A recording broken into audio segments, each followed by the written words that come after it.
오늘 하루도 잘 보내셨어요? 밤에 잠 안 올 때 듣고 싶다고 책 낭독해달라는 구독자 여러분들이 계셔서 오늘은 관계에도 연습이 필요합니다. 제 책에서 한 구절 읽어드리고 저도 자려고 합니다. 잠 안 오는 밤에 천천히 한번 들어보세요. 남의 말에 휘둘리지 않으려면 부정적인 감정은 시간이 지날수록 과장됩니다. 특히 갑에게 을로서 당한 모멸감과 굴욕감은 거대한 먹구름으로 부풀어 올라서 내가 보는 하늘만 가립니다. 남들이 햇빛이 있는 길을 걸을 때 먹구름이 잔뜩 낀 길을 걷는 꼴입니다. 내가 걷는 길에만 폭우가 쏟아집니다. 실제보다 훨씬 격렬한 감정 상태에 놓이게 돼요. 분노는 나를 죽이는 무서운 감정입니다. 분노라는 감정에는 그 감정을 폭발적으로 부풀어 오르게 하는 이스트가 들어있어요. 분노는 나를 가장 빠른 시간 안에 폐인으로 만들 수 있어요. 부정적인 감정에 압도되지 않아야 합니다. 누구에게나 자신을 있는 그대로 인정받고 싶은 심리가 있습니다. 하지만 불안하죠. 표현하고 싶지만 용기가 나지 않습니다. 사람들이 나를 싫어하면 어떡하나? 불안감이 커지면 눈치만 보게 되지요. 나를 지켜야 할 순간에 지키지 못하게 됩니다. 자신을 몰라주는 상대에게는 원망이, 스스로에게는 미움이 생깁니다. 나만 무시한다. 나만 미워한다. 나만 괴롭힌다. 나만 상처받는다. 상대를 향한 원망은 점점 더 커지고 자격지심과 피해의식에 평생을 시달리게 됩니다. 내가 죽는 날까지 끝까지 나를 지키고 보호하고 사랑해줄 사람은 나 자신밖에 없어요. 이런 말을 듣고 마음이 편해졌다. 나에 대한 책임감이 생겼다. 이제 타인에게 잘 보이려고 사랑받으려 너무 애쓰지 않겠다는 사람이 있는가 하면 인생은 혼자고 외로운 거군요. 라고 답하는 사람도 있습니다. 부정적인 감정에 압도당해서 이미 늪에 빠진 상태와 같지요.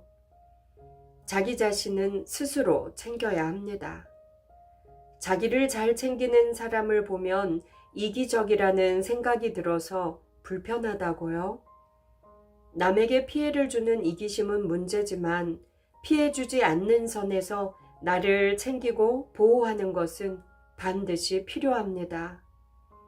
내가 말 안 해도 내가 원하는 걸 알아서 해주는 사람은 없습니다. 사랑하는 사이에도 어려운 일이에요. 명심보감 교우편에 이런 구절이 있습니다.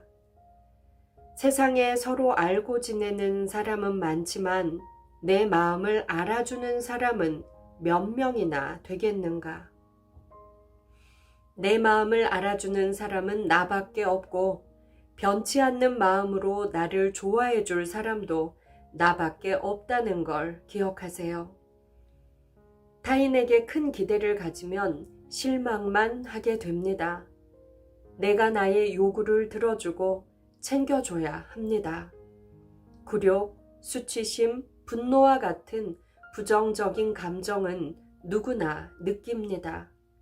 살아있다는 증거예요. 살아있는 한 상처받는 일은 누구에게나 항상 생깁니다. 하지만 그 감정을 느끼는 순간 대처하는 방식은 저마다 다릅니다. 자존감이 높은 사람은 타인의 말에 휘둘리지 않지만 자격지심과 피해의식이 있는 사람은 남의 말에 늘 촉수를 세우고 민감하게 반응을 합니다. 자존감을 키우고 자존심을 지켜야 타인에게 휘둘리지 않는 온전한 나 자신으로 살 수 있습니다. 저는 교도소 재소자들을 대상으로 마음치유 교육을 하고 있습니다. 폭력이나 살인을 저질러 수감된 수용자들도 만나지요. 그들의 이야기를 들어보면 살인이나 폭력을 저지른 가장 큰 이유는 굴욕감을 참을 수 없어서였습니다. 나를 무시해서 너무 자존심이 상했습니다. 눈이 뒤집혔습니다. 돈이나 명예보다 자존심에 상처 입은 게 인생을 걸고 싸운 이유였어요. 자존심을 다치면 이성을 잃는 사람이 많다는 걸 보여주는 사례입니다. 자존심은 남에게 굽힘이 없이 자기 스스로 높은 품위를 지키는 마음입니다. 자존심을 가진 사람은 자신의 가치, 능력, 적성에 대한 자기 평가가 긍정적입니다.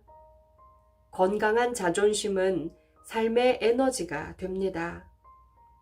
굴욕을 견디는 힘, 넘어져도 다시 일어나게 하는 힘의 원천이 되지요.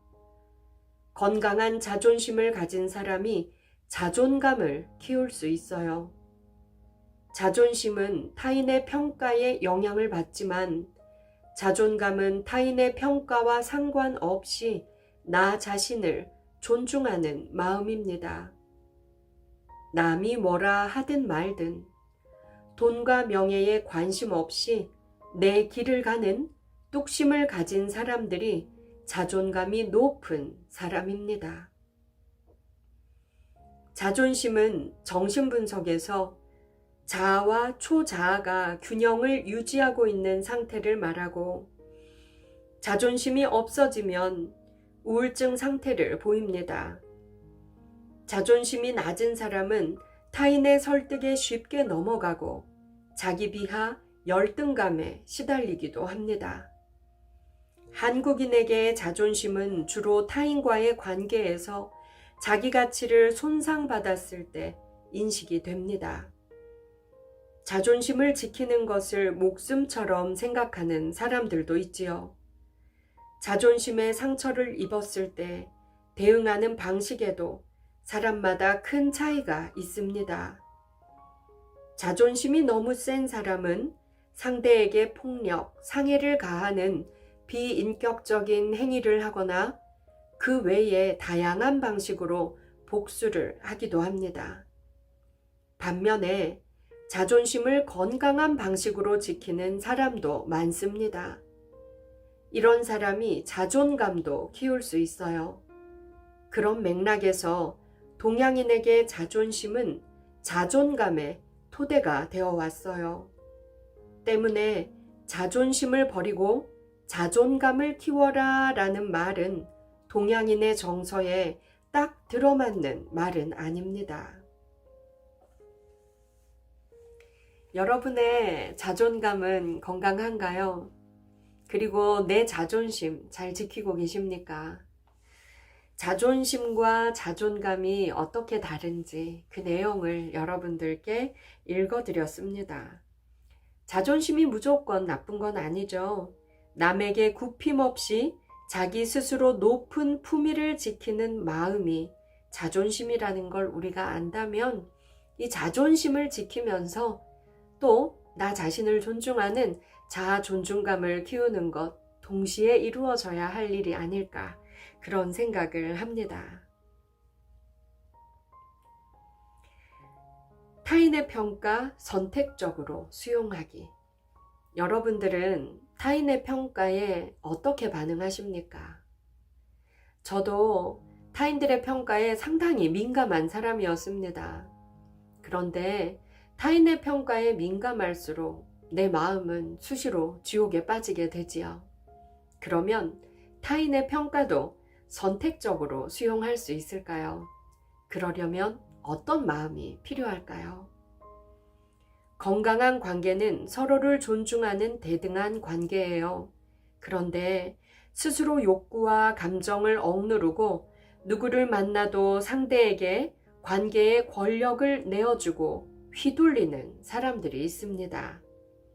이들은 타인의 평가가 바로 나 자신이라고 생각하는 경향이 있습니다. 타인의 평가는 그야말로 그 사람의 주관적인 생각일 뿐입니다. 따라서 타인의 평가는 선택적으로 받아들여야 합니다. 그러면 상대가 나를 마음대로 휘두를 수 없습니다. 넌 행동이 너무 느려. 좀 빨리빨리 움직여. 상미 씨는 기획의 창의성이 너무 없네요. 다른 팀원들이 프리젠테이션 할 때 좀 잘 보고 배워보세요. 이런 말에 휘둘리지 않고 선택적으로 수용할 수 있습니다. 중요한 건 내가 왜 이렇게 타인의 말에 흔들리고 상처받고 자책하고 분노하고 슬퍼하는지 나를 객관적으로 살펴보는 일입니다. 타인이 나를 바라보는 시선과 평가에 민감한 이유가 무엇일까요? 나를 사랑하지 않는 나 자신 때문입니다. 내가 가치 없는 사람이라고 평가절하하는 나 때문입니다. 나를 존중하지 않는 자존감 낮은 나 자신 때문입니다. 설령 안 좋은 평가를 받더라도 지적을 받더라도 좀 더 건강한 시각으로 상대의 말을 해석해 보세요. 비난이어도 괜찮아요. 그 말 속에서 나를 키울 수 있는 성장의 씨앗을 찾아보는 능력을 키우세요. 넌 행동이 너무 느려. 좀 빨리빨리 움직여. 여기서 나의 선택을 한번 해볼까요? 비난처럼 들리지만 나의 단점일 수도 있는 말입니다. 아, 당신이 보기엔 내가 느려 보이는구나. 나는 신중하게 생각하고 행동하느라 애쓰는 중이었거든. 그런데 그게 느린 걸로 보일 수도 있겠다. 내가 좀 더 빨리 행동하면 더 좋겠다는 게 너의 바람이지? 내가 민첩하지 않은 건 맞아. 좀 더 민첩하게 행동하면 나에게 득이 되니까 나도 노력해 볼게. 이렇게 나에게 이득이 되는 선택을 하는 겁니다. 상미 씨는 기획의 창의성이 너무 없네요. 다른 팀원들이 프리젠테이션 할 때 잘 보고 배워보세요. 듣기 싫은 말이죠. 여기서도 나의 선택은 발휘될 수 있습니다. 이 말 또한 비난처럼 들리지만 나에게 득이 되는 말이기 때문이죠. 아, 과장님은 내가 창의적인 기획을 많이 해서 팀원들에게 인정받길 원하는 거구나. 이제 입사 1년 차인 내가 선배들보다 부족한 건 당연해. 다른 팀원들이 발표할 때 잘 보고 배워서 다음엔 실력을 제대로 보여줄게. 곰곰이 생각해보면 비난처럼 들리는 모든 말 속에는 그 사람의 소망과 나에게 득이 되는 메시지가 반드시 들어있습니다. 나의 발전을 위해서 그 메시지를 선택적으로 듣고 나의 부족한 점을 개선하면 됩니다. 오늘부터 듣기 싫은 말, 나에게 상처되는 말을 들었을 때 내 마음을 보호하면서 저 말을 나의 성장의 에너지로 삼을 수는 없을까? 잠시 생각해보고 그 말 속에서 나에게 득이 되는 내용만 선택해서 취하는 건 어떨까요? 이렇게 듣는 것도 연습을 통해서 훈련되는 것이랍니다. 여러분, 타인은 나를 지배할 수 있을까요? 없을까요? 타인은 결코 나를 지배할 수 없습니다. 탱탱볼 아시죠? 바닥에 내리치면 오히려 더 높게 튕겨 오르는 탄력성 최고인 작은 공 말입니다. 저는 탱탱볼을 있는 힘껏 바닥에 내리칠 때마다 솟아오르는 그 힘에 감탄하며 그 힘을 담고 싶었습니다. 회복 탄력성은 시련을 겪어도 잘 이겨내고 원상태로 회복하거나 현재보다 더욱 성장하는 힘을 말합니다. 마음의 탄력성이죠. 회복 탄력성이 높은 사람은 시련이 닥쳐 쓰러져도 오래 아파하거나 슬퍼하지 않고 마음을 다잡고 다시 일어섭니다. 회복 탄력성을 키우는 마음가짐에 대해 정리해 보겠습니다. 첫째, 시련을 통해서 더 크게 성장할 수 있다는 믿음을 가져야 합니다. 시련 또한 내 삶에서 반드시 필요하기 때문에 일어났다는 사실을 받아들이는 겁니다. 왜 나한테 이런 일이 일어났을까? 라고 탄식하면서 내 인생은 불행하다고 단정하지 말아야 합니다. 릴케가 이런 멋진 말을 남겼습니다. 내가 완수해야 할 시련이 얼마인고. 나에게 주어진 시련을 멋지게 완수하고 더 큰 성장을 이루어낼 주체는 세상에 나 하나밖에 없습니다. 둘째, 미래에 대해 기대를 가져야 합니다. 현재에 집중해서 만족하고 현재에서 행복을 찾는 사람은 미래에 대해서도 낙관적으로 생각합니다. 걱정과 근심은 과거에 사는 감정입니다. 걱정과 근심이 내 영혼을 장악하면 두려움 때문에 미래의 문을 열 수가 없습니다. 셋째, 합리적인 사고, 좋은 감정을 선택해야 합니다. 부정적인 상황에 처했을 때 비합리적으로 상황을 받아들이는 사람이 있는가 하면 건설적이고 합리적인 사고를 가지고 좋은 감정과 행동을 선택하는 사람이 있습니다. 미국의 정신과 의사이자 심리학자였던 엘버트 앨리스는 인간은 일 때문이 아니라 일을 받아들이는 방식 때문에 불안해진다는 스토아 학파 사상에서 크게 영향을 받아 합리적 정서행동 치료라는 심리치료 시스템을 개발했습니다. 앨리스 박사는 동일한 부정적 상황이라도 자신과 타인을 둘러싼 세계에 대한 의미와 철학, 평가하는 신념에 따라서 각자 다르게 받아들일 수 있으며 만약 비합리적으로 상황을 받아들일 경우 심리적 장애를 경험할 수 있다고 말했습니다. 사람들은 어느 정도의 자기 비난, 분노, 상처, 죄의식, 우울, 불안, 강박, 회피, 중독과 같은 행동 경향을 가지고 있어요. 하지만 합리적으로 사고하고 좋은 감정을 선택하는 능력 또한 키울 수 있습니다. 이런 능력은 상담센터에 가거나 신경정신과에서 의사의 처방을 받아야만 길러지는 것일까요? 그렇지 않습니다. 일상 속에서 내가 스스로 연습하고 훈련하면서 키울 수 있답니다. 구체적으로 이런 연습을 하는 그런 내용들은 책에서 여러분들이 또 만나실 수 있을 것 같습니다. 여러분들은 어떤 불안과 우울을 가지고 계십니까?